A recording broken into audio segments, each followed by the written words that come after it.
खुलुमबाय बेयो बड'लेण्ड इंखं टेलिभिजन दिनै 4 डिसेम्बर 2021 शनिबार खालि सानसेनि बरादखौ नोंथांमोननि खाथियाव लाबोदों आं सदानन्द दैमारिया।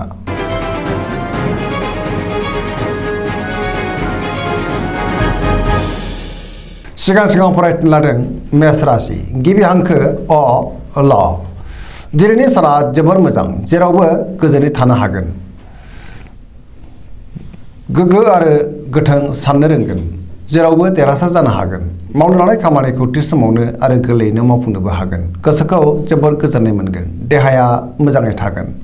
बहानिफ्रायबा मोजां खौरां फैनो हागौ। रांखावरियाव जोबोर मोजां, गोबां धोन आरजिनो हागोन। मोननो गोनां धोनखौबो दिनै मोननो हागोन। बेफार फालांगियाव मोजां मुलाम्फा मोनगोन, सोरबा लोगोनि हेफाजाब मोनगोन। बहानिफ्रायबा मोजां खौरां फैनोबो हागौ। न'खराव दिनै बिसि फिसायनि गेजेराव अनलायनाय फैगोन। बिदा फंबायजों मोजां सोमोन्दो थागोन। बिमा बिफानि अननाय आरो बोरखौ मोनगोन। बहाबा थांनांगौब्ला दिनै जोबोर मोजां आरो मोजाङैनो हान्थिनोबो हागोन। गुबुननि गोसोखौ गोरलैयैनो बोनो हागोन। गोसोनि बोलोआ बांगोन। समाजाव दिनै गोबां मान मोननो हागोन। लाइमोनफ्रा मोजां खौरां मोनगोन। गोसोआ दिनै जोबोर रमान्टिक जागोन। फरायसाफ्रा फरायनायाव गोसो दुंखांगोन आरो मोजां फिथाइ मोनगोन। पजिटिभ एनार्जिनि गोहोम गोग्लैगोन। सरासनस्रायै दिनै साना जोबोर मोजां आरो मोजाङैनो बारग'लांगोन।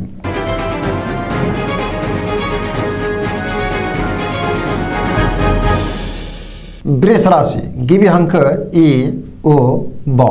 दिनैनि साना जोबोर मोजां, सोरजोंबा बाख्नाय जानो हागौ। मोजां गाज्रिखौ सायख'नो रोंगोन। गोसोखौ दिनै जोबोर गोजोननाय मोनगोन। गोसोनि बोलोआ बांगोन। मावनो लानाय खामानिखौ थि समावनो आरो गोरलैयैनो मावफुंनो हागोन। समाजाव मान मोनगोन। रांखावरियाव दिनै जोबोर मोजां होनजायो। गोबां धोन आरजिनो हागोन। बेफार फालांगियाव मोजां मुलाम्फा मोनगोन। आयआबो बांगोन। न'खराव दिनै बिसि फिसायनि गेजेराव अनलायनाय फैगोन। बिमा बिफानि बोर मोनगोन। देहाया मोजाङैनो थागोन। गुबुननि हेफाजाब मोनगोन। जायखि खामानि मावा मानो मोनफ्रोमबो खामानिखौनो दिनै मोजाङैनो मावफुंलांनो हागोन। लोगोफोरनि अनसायनाय मोनगोन। गोसोनि मिजिं आरो साननायफोरा मोगथाङाव जाफुंगोन। पजिटिभ एनार्जिनि गोहोम गोग्लैगोन। लाइमोनफ्रा जोबोर रमान्टिक जागोन आरो गावबा गावनि गोसोनि साननायखौ फोरमायलायनोबो हागोन।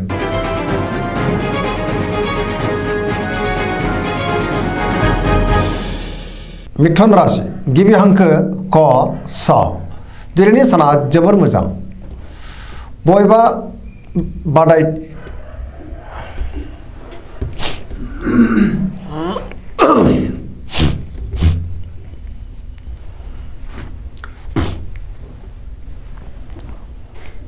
मिथुन राशि गिबि हांखो क स। दिनैनि साना जोबोर मोजां। बबेबा बादायथि आनजादाव उथ्रिसारनो हागोन। गोबां बिथिङाव जाफुंसार जानो हागोन। गुबुननि अनसायनाय मोनगोन। गोसोखौ दिनै जोबोर गोजोननाय मोनगोन। गोसोआ जोबोर खुसि जागोन। नाथाय अब्लाबो सोरनिबा सायाव गोबां रागा जोंफ्लांनोबो हागौ। गोसोखौ हमथानाया गाहाम। देहाया दिनै मोजाङै थागोन। रांखावरियाव जोबोर मोजां। बेफार फालांगियावबो जोबोर मोजां। आयआबो बांगोन। न'खराव दिनै अनलायनाय फैगोन। समाजावबो मान मोनगोन। गोसोनि बोलोआ बांगोन।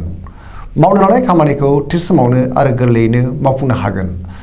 लोगोफोरनि हेफाजाब मोनगोन। गुबुनजों मोजां सोमोन्दो लाखिनो रोंगोन। लाइमोनफोरनि गोसोआ दिनै जोबोर रमान्टिक जागोन। फरायसाफ्रा फरायनायाव गोसो दुंखांगोन आरो मोजां फिथाइ मोनगोन। पजिटिभ एनार्जिनि गोहोम गोग्लैगोन।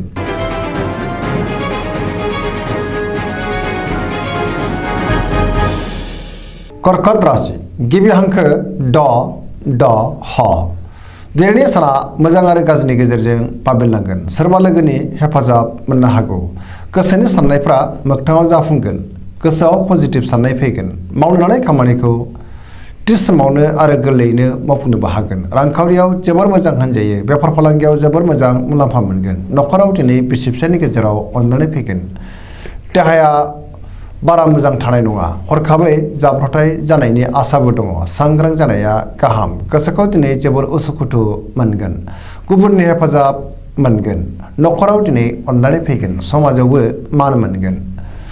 फरायसाफ्रा फरायनायाव गोसो दुंखांगोन आरो मोजां फिथाइ मोनगोन।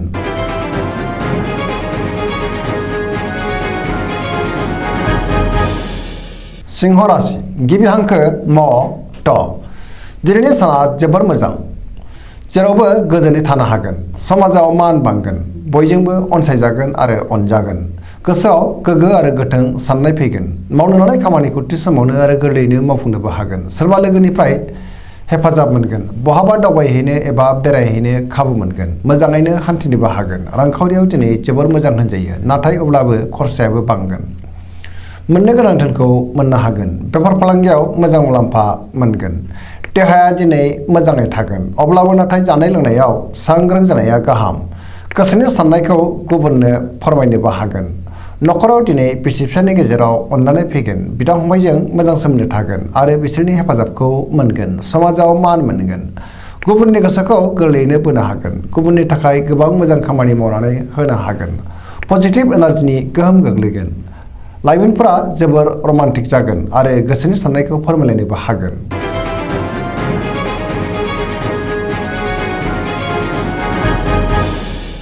कन्या राशि गिबि हांखो प ट। दिनैनि साना जोबोर मोजां, जेरावबो गोजोनै थानो हागोन। गोसोनि बोलोआ बांगोन। गोसोआव पजिटिभ साननाय फैगोन। गोथों आरो गोग्गो साननो रोंगोन। गियाननि आंखाल जानाय नङा। गोसोखौ जोबोर गोजोननाय मोनगोन। रांखावरियाव जोबोर मोजां होनजायो, नाथाय अब्लाबो खरसाया बांगोन। मोननो गोनां धोनखौ मोननो हागोन। बेफार फालांगियाव जोबोर मोजां मुलाम्फा मोनगोन। आयाबो बांगोन। देहाया दिनै मोजाङै थागोन। गोबां सुबुंजों लोगो मोनज्लायगोन। न'खराव दिनै अननानै फैगोन। गोबां खामानियाव मुखुब थानांगोन। सोरजोंबा बाख्नाय जानोबो हागौ। पजिटिभ एनार्जिनि गोहोम गोग्लैगोन। गुबुननि थाखाय गोबां मोजां खामानि मावनानै होनोबो हागोन। लाइमोनफोरनि गोसोआ दिनै जोबोर रमान्टिक जागोन आरो गोसोनि साननायखौ फोरमायलायनोबो हागोन। सरासनस्रायै दिनै साना जोबोर मोजां आरो मोजाङैनो बारग'लांगोन। पजिटिभ एनार्जिनि गोहोम गोग्लैगोन।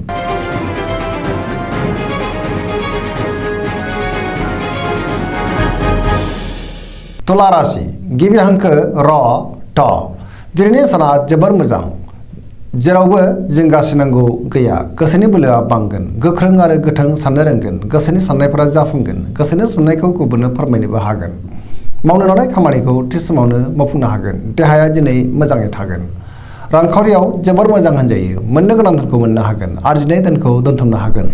न'खराव दिनै बिसि फिसायनि गेजेराव अननानै फैगोन। समाजावबो गोबां मान मोनगोन। बेफार फालांगियाव मोजां मुलाम्फा मोनगोन। गुबुननि गोसोखौ दिनै गोरलैयैनो बोनो हागोन। लोगोफोरनि हेफाजाब मोनगोन। गोदान थांखि लानो रोंगोन। सेंग्रा सिख्लाफोरनि गोसोआ दिनै जोबोर रमान्टिक जागोन आरो गावबा गावनि गोसोनि साननायखौ फोरमायलायनोबो हागोन। पजिटिभ एनार्जिनि गोहोम गोग्लैगोन। जायखि खामानि मावा मानो मोनफ्रोमबो खामानिखौनो दिनै मोजाङैनो मावफुंलांनो हागोन।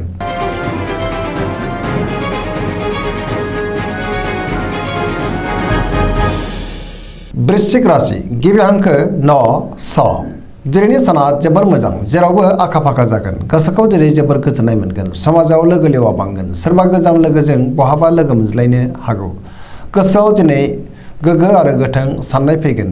पजिटिभ एनार्जिनि गोहोम गोग्लैगोन। मावनो लानाय खामानिखौ थि समावनो आरो गोरलैयैनो मावफुंनोबो हागोन। गुबुननिफ्राय हेफाजाब मोननो हागोन। गोसोनि साननायफ्रा मोगथाङाव जाफुंगोन। गोसोनि बोलोआ बांगोन। समाजाव दिनै गोबां मान मोनगोन। न'खराव दिनै बिसि फिसायनि गेजेराव अननानै फैगोन। बिमा बिफानि अननाय आरो बोर मोनगोन। रांखावरियाव जोबोर मोजां, नाथाय अब्लाबो खरसायाबो बांगोन। बेफार फालांगियाव मोजां मुलाम्फा मोनगोन। देहाया दिनै मोजाङै थागोन। गुबुननि हेफाजाब मोननो हागोन। फरायसाफ्रा फरायनायाव गोसो दुंखांगोन आरो मोजां फिथाइ मोनगोन। लाइमोनफोरनि गोसोआ दिनै जोबोर रमान्टिक जागोन आरो गावबा गावनि गोसोनि साननायखौ फोरमायलायनोबो हागोन। पजिटिभ एनार्जिनि गोहोम गोग्लैगोन। सरासनस्रायै दिनै साना जोबोर मोजां आरो मोजाङैनो बारग'लांगोन।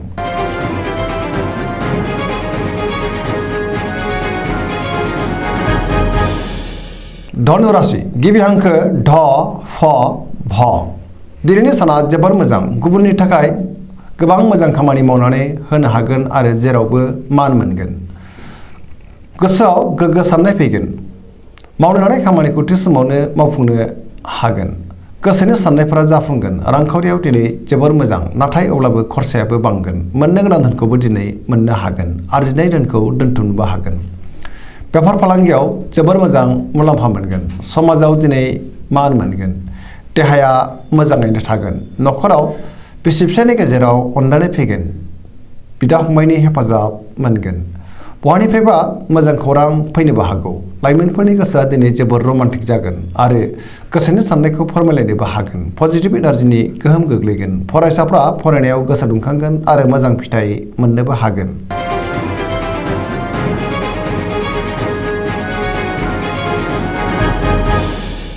मकर राशि गिबि हांखो ख ज दिनैनि साना बारा मोजां नङा गोसोनि बोलोआ बांगोन नाथाय अब्लाबो सोरजोंबा नांलाय खमलाय एबा एना एनि जानोबो हागौ गोसोनि साननायफोरा देबार नांगोन मावनो लानाय खामानिखौ थि समावनो मावफुंनो हागोन रांखावरियाव जोबोर मोजां आयआ बांगोन मोननो गोनांखौबो मोननो हागोन नाथाय अब्लाबो खरसायाबो बांगोन बेफार फालांगियाव मोजां मुलाम्फा मोनगोन गुबुनजों मोजां सोमोन्दो लाखिनो गोब्राब जागोन सोरबाया रायखुमानोबो हागौ गोदान खामानिखौ जागायजेननो हागोन न'खराव दिनै अननानै फैगोन बिदा फंबायनि हेफाजाब मोनगोन सेंग्रा सिख्लाफ्रा गावबा गावनि गोसोनि साननायखौ फोरमायलायनोबो हागोन फरायसाफ्रा फरायनायाव गोसो दुंखांगोन आरो मोजां फिथाइ मोननोबो हागोन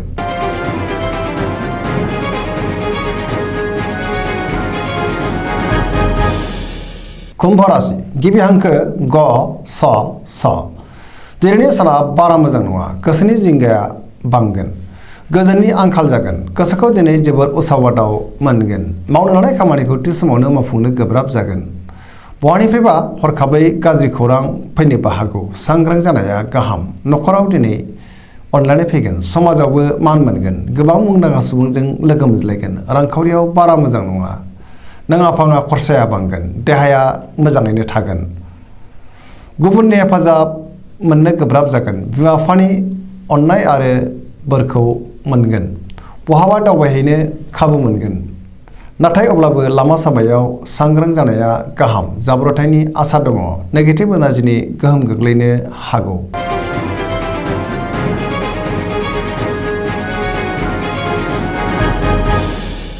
मीन राशि गिबि हांखो ड स दिनैनि साना जोबोर मोजां धोरोमारि बिथिङाव गोसो दुंखांगोन आरो बबेबा जायगायाव दावबायहैनो खाबु मोननो हागौ गोसोआव पजिटिभ साननाय फैगोन गोसोनि बोलोआ बांगोन गावनि गोसोनि साननायखौ गुबुननो फोरमायनोबो हागोन देहाया दिनै मोजाङै थागोन अब्लाबो नाथाय जानाय लोंनायाव सांग्रां जानाया गाहाम गोजोनै थानो हागोन रांखावरियाव जोबोर मोजां आयआ बांगोन बेफार फालांगियाव जोबोर मोजां मुलाम्फा मोनगोन न'खराव दिनै अननानै फैगोन गोसोनि बोलोआ बांगोन सोरजोंबा बाख्नाय जानोबो हागौ धोरोमारि बिथिङाव गोसो दुंखांगोन आरो बहाबा दावबायहैनो खाबु मोनगोन लाइमोनफोरनि गोसोआ दिनै जोबोर रमान्टिक जागोन आरो गावबा गावनि गोसोनि साननायखौ फोरमायलायनोबो हागोन फरायसाफ्रा फरायनायाव गोसो दुंखांगोन आरो मोजां फिथाइ मोनगोन गोसोनि साननाय आरो लुबैनायफ्रा मोगथाङाव जाफुंगोन सरासनस्रायै दिनै साना जोबोर मोजां आरो मोजाङैनो बारग'लांगोन दिनैनि राशि फरायथिनाया एसेनोसै जोबनायाव बेखौनो खावलायो जाहाथे नोंथांमोना सानफ्रामबो जोंनि बे बड'लेण्ड इंखं टेलिभिजनखौ नायबाय थायो आरो साबस्क्राइब खालामो लोगोसे लाइक खालामो आरो शेयार खालामो एसेनोसै गोजोन्थों।